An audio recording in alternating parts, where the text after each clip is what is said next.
Praise the Lord.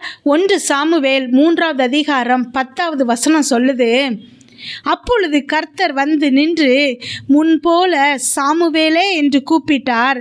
அதற்கு Samuel, சொல்லும், அடியேன் கேட்கிறேன் என்றான். இந்த இடத்துல சாமுவேல் கிட்ட 3 முறை தேவன் கூப்பிடுகிறாரு.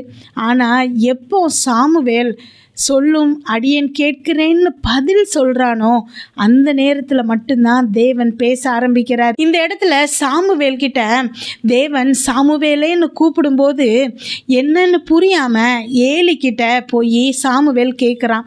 அவரை நீ போய் படுத்துக்கோ அப்படின்னு சொல்கிறாரு. 3 முறை இதை மாதிரி நடக்குது. ஆனால் சாமுவேல் சொல்லும், அடியேன் கேட்கிறேன்னு எப்போ பதில் சொல்கிறானோ அப்போ தான் தேவன் அதுக்கு மேலே பேச ஆரம்பிக்கிறாரு. அதுக்கு முன்னாடியே தேவன் சாமுவேல், நான் தேவன் பேசுகிறேன் அப்படின்னு சொல்லி பேசலை, சாமுவேலேன்னு கூப்பிடுறாரு. சாமுவேல் சொல்லும், அடியேன் கேட்கிறேன்னு பதில் சொன்னதுக்கு அப்புறம்தான் தேவன் பேச ஆரம்பிக்கிறாரு. இதே மாதிரி தேவன் ஒவ்வொரு நாளும் உங்களையும் என்னையும் கூப்பிட்டுக்கிட்டே இருக்கிறாரு. மகளே, மகனேன்னு சொல்லி அவருடைய சத்தம் கேட்டுக்கிட்டே இருக்குது.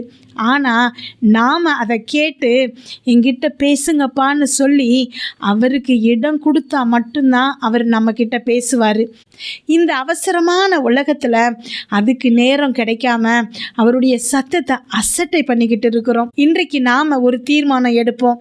எப்பெல்லாம் தேவன் நம்மக்கிட்ட பேசணும்னு ஆசைப்படுகிறாரோ அந்த மெல்லிய சத்தத்தை கேட்டு, அப்பா என்கிட்ட பேசுங்கப்பான்னு சொல்லி அவர்கிட்ட பதில் சொல்லும்போது அவர் உங்ககிட்ட பேச தயாராக இருக்கிறாரு.